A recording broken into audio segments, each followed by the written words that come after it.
ఇప్పుడు రైతు భరోసా కాకుండా మనం ఇంకా 2 లక్షల రుణమాఫీ, మనకు ఆర్బీఐ గైడ్లైన్స్ ప్రకారం ఒకే ఆర్థిక సంవత్సరంలో 2 సార్లు రుణమాఫీ చేయకూడదు కాబట్టి 2 లక్షలు అనేది ఫిబ్రవరి వరకు ఆగుతుంది. మొన్న సెప్టెంబర్ అక్టోబర్నే చేసిండు, అది మళ్ళీ మనం మార్చి ఏప్రిల్లో చేస్తాం. అలాంటప్పుడు ఇంకా అప్పుడే వాళ్ళు 19,000 కోట్లు చేసినా మళ్ళీ ఇప్పుడు మీరు 20,000 కోట్లు చేయమంటారు. అది తెలుసు, వాళ్ళకు కూడా తెలుసు, లేకపోతే తెలియకపోతే అజ్ఞానం అనుకుందాం. ఒకటేసారి ఒక సంవత్సరంలోనే 2 రుణమాఫీలు చేయనివ్వరు. మాది 2 లక్షల రుణమాఫీ, ఆర్థిక భారం ఎక్కువ ఉంటుంది మళ్ళీ. సో అది ఉంటుంది. మీకు బోనస్కి సంబంధించి 2,000 రూపాయలు అంటే 2,500 ఇస్తాం. అది ఇచ్చేది ఆల్రెడీ ఈ ఎవరైతే మిల్లర్స్ దగ్గర 23,000 కోట్లు ఉన్నాయి ఇప్పుడు. ఓకే, సరే వాళ్ళు ఇప్పుడు ఎట్లా చేస్తారు ఏందనే విషయంలో ఇంకా కొంత సమాచారం తీసుకుంటున్నారు. కానీ రైతు భరోసాకు సంబంధించి రైతులు కానీ ఎవరు కానీ అసలు ఆలోచన చేయాల్సిన అవసరం లేదు. ఏంటంటే ఇవ్వరు అని దుష్ప్రచారం. 2 లక్షలు కూడా ఈజీగా చేసేస్తారు. అది దానికి స్పెషల్గా మేము ఆర్బీఐ నుంచి పర్మిషన్ కూడా తీసుకోవాలి. ఓకే, మనం బడ్జెట్ వచ్చిన తర్వాత మీరు ఈ 2 లక్షల రూపాయలు ఎంత మేరకు చేయగలుగుతారు, మీకు దానికి ఉన్న ఆర్థిక సపోర్ట్ ఏందని మేము రిపోర్ట్ ఇవ్వాలి అంతే. ఈసారి రెవెన్యూ రిసీట్స్ 2,80,000 కోట్ల పైచిలకు పోతాయి. సో మీకు ఈ దుబారా లేదు, ఏది కాళేశ్వరంకు పెట్టే దుబారా లేదు, ఆటి పేరు మీద ఈటి పేరు మీద దోచుకునే అవినీతి ఉండదు. 30% బడ్జెట్ మనం ప్రజలకు నేరుగా పెట్టవచ్చు. అంటే ఏంది, దాదాపు 90 కోట్ల పైచిలకు రూపాయలు. కాళేశ్వరంకు ప్రతిసారి బడ్జెట్లో 30,000 కోట్లు 25,000 కోట్లు ఉన్నాయా? మళ్ళీ కాళేశ్వరం కార్పొరేషన్ నుంచి తెచ్చిపెట్టిండ్రు అప్పులు. ఆ అప్పులకు ఇప్పుడు 42,000 కోట్ల పైచిలకు మనకి ఇలా వడ్డీ అది ఇది అవుతుంది, ఈఎంఐలు కట్టుకోవడం. నిర్వహణ ఏమో 1,00,000 కోట్లు పోతే 1,20,000 1,30,000 కోట్లు మనం చేసుకోవచ్చు. ఆ సోయి కూడా లేదు, తెలిసి కూడా 3 లక్షల కోట్లు అయితే అవుతాయి. 3 లక్షల కోట్ల బడ్జెట్ కావట్లేదా? లేదా రిసీట్స్ లేవా? కేసీఆర్ నమ్మకపోతే కాగ్ నమ్మొచ్చుగా మనం.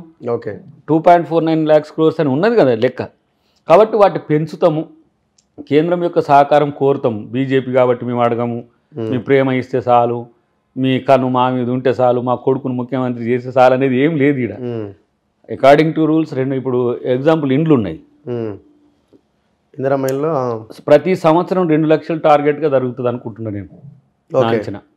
ఇందిరమ్మ ఇండ్లు. సో మనం 5 కాన్సిక్యూటివ్ ఇయర్స్లో 10 lakhs ఇండ్లు కట్టుకోవచ్చు. 10 పాత జిల్లాల్లో ప్రతి ఊరికి 20-30 ఇండ్లు రావచ్చు. అంటే ఏంది, కనీసం ఒక సంవత్సరానికి మీకు 20-30 ఇండ్లు వచ్చినాయంటే పేదోని నుంచి మనం మొదలు పెడితే ఊరికి అవి నియోజకవర్గానికి 1000 ఇండ్ల వరకు 1,500 ఇండ్ల వరకు కూడా ఇచ్చుకోవచ్చు బడ్జెట్ సపోర్ట్ని బట్టి. లేదు ఇంకేమైనా ఇప్పుడు మనం దావోస్ పోయి ఇచ్చిన తర్వాత స్పెషల్గా ఈ ఇండ్ల నిర్మాణం కొరకు ఏవైనా ప్రైవేట్ ఏజెన్సీస్ కనుక మనకు ఆర్థిక సహకారం అందిస్తే ఏముంది రాగు, 1,00,000 కోట్లకు 10 లక్షల ఇండ్లు ఎట్ ఏ టైం అయితే. ఓకే, అసలు అవసరం అయితే నేను అనుకుంటున్నా, ముఖ్యమంత్రి గారు కూడా చెప్పాలనుకుంటున్నా, కొన్ని మిగులు భూములు ఉన్నాయి, మనం ఎట్టే ఒక దగ్గర తీసుకొని ఒక 10,000 ఇండ్లు 20,000 ఇండ్లు కామన్ కాలనీస్ కూడా మనం చేయొచ్చు. అంటే ఓన్లీ ఆ ఊర్లోనే కట్టాలనేది కాకుండా ఇప్పుడు సబర్బన్ ప్లేసెస్ అర్బన్ ప్లేసెస్ ఉంటాయి. ఎట్ ఏ టైం ఇప్పుడు ఔటర్ రింగ్ రోడ్ నుంచి రీజనల్ రింగ్ రోడ్ మధ్యన ఉన్న ప్లేస్లలో మీరు ఈ బస్తీలనంతా తీసుకుపోయి ఒక మంచి కాలనీ నిర్మించి అక్కడ వాళ్ళని రిఫ్రెష్మెంట్ చేయొచ్చు. ఈ ఇరుకు సందులలో గదులలో కంటే కూడా అంటే చేయాలనుకుంటే అన్ని చేయొచ్చు. ఎంత చిత్తశుద్ధితో 1 lakh crore కనుక గ్రాంట్ వస్తే, కేంద్ర ప్రభుత్వం కనుక సహకరిస్తే, నేను అంటున్నా అదేం పెద్ద టాస్కే కాదు. 10,000 కోట్లకు 1,00,000 ఇండ్లు అవుతాయి. నువ్వు 1,00,000 కోట్లు ఎట్ ఏ టైం ఏదైనా ఒక నిధిని మనం ఏంది యుఎన్ ఫండ్సో లేకపోతే కేంద్ర ప్రభుత్వ నిధిలో ఇట్లా పూలప్ చేసుకోగలిగితే 10 లక్షల ఇండ్లు నీకు ఎట్ ఏ టైం కట్టుకోవడానికి 2-3 సంవత్సరాలు కంప్లీట్ అవుతాయి కదా. అవి బల్కీగా కూడా చేయొచ్చు. ఇప్పుడు దావోస్లో పోయిన దాంట్లో కూడా చాలా కంపెనీలు ఇప్పుడు ఇక్కడికి రావడానికి సిద్ధంగా ఉన్నాయి. కార్పొరేట్ సోషల్ రెస్పాన్సిబిలిటీ కింద ఎక్కడెక్కడో ఖర్చు పెడుతున్నారు. మీరు పేదోళ్ళ గృహాలకు ఇండ్లు ఇవ్వండి. లేదు ఇతర భూములు ఉన్నాయి, వక్ఫ్ బోర్డు భూములు ఉన్నాయి, భూదాన్ భూములు ఉన్నాయి, అసైన్మెంట్ భూములు ఉన్నాయి, కొన్ని కాందిశీకుల భూములు ఉన్నాయి. అట్లాంటి వాటిల్లో కూడా ప్రభుత్వం కొంత ఏది మేనేజ్మెంట్ ఏమంటారు యజమాన్యం లేని దగ్గర చేసుకోవచ్చు మనం.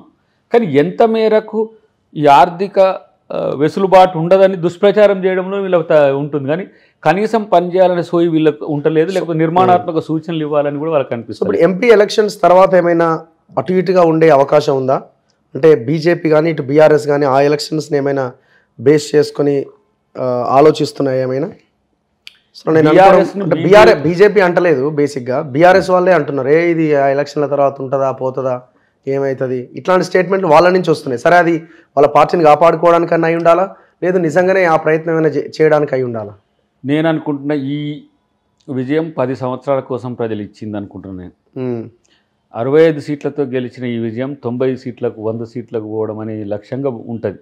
నేను అనుకుంటే 75, 76 మినిమం. ఇక రేవంత్ అన్న నాతో అంటున్నప్పుడు నేను భయపడేది.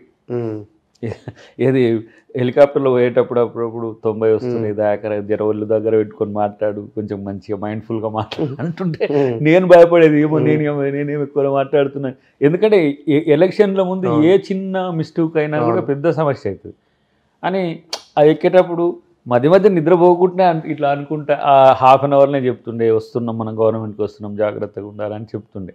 అంటే ఏంది 90 సీట్లను ఆయన అంచనా వేసిండు. ఈ బీజేపీ చాలా స్ట్రాటజిక్గా 76 సీట్లు వాళ్ళ పిఎంఓలో ఉన్నదని నాకు తెలుసు. అప్పుడు మనం చెప్పలేము ఎంత వస్తాయో చెప్పి అప్పుడు నేను చెప్పలేను కదా. 76 అని నాకున్న సమాచారం. అది మీరు చేసుకున్న పొరపాట్లే కొన్ని. అక్కడ ఏమైంది, ప్రజలు వెయ్యాలనుకున్న వాళ్ళు వేయలేకపోయిండ్రు. ఎంపీ ఎలక్షన్స్లో వేస్తారు నేను అనుకుంటున్నా. 12-13 సీట్లకు అక్కడ అవకాశం ఉంటుంది ఒకటి. నెక్స్ట్ రేవంత్ రెడ్డి గారి క్యాబినెట్ కానీ ఇటు కాంగ్రెస్ ప్రభుత్వ ఐడియాస్ కానీ ఇవన్నీ కలిస్తే నేను అనుకుంటున్నా మంచి ప్రభుత్వాన్ని వారు ముఖ్యమంత్రి గారు అన్నట్టు తెలంగాణ మోడల్ గవర్నమెంట్ను డెఫినెట్గా దేశానికి ఇచ్చే ఒక చారిత్రక అదృష్టం మళ్ళీ రేవంత్ రెడ్డి గారికి వస్తున్నది. సిడబ్ల్యూసి కన్నా ఏర్పాటు చేయడం అనేది ఆయనకు కలిసి వచ్చిన అంశం.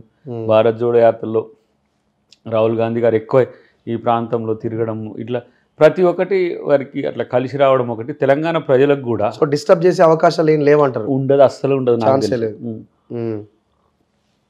ఇప్పుడు చూడు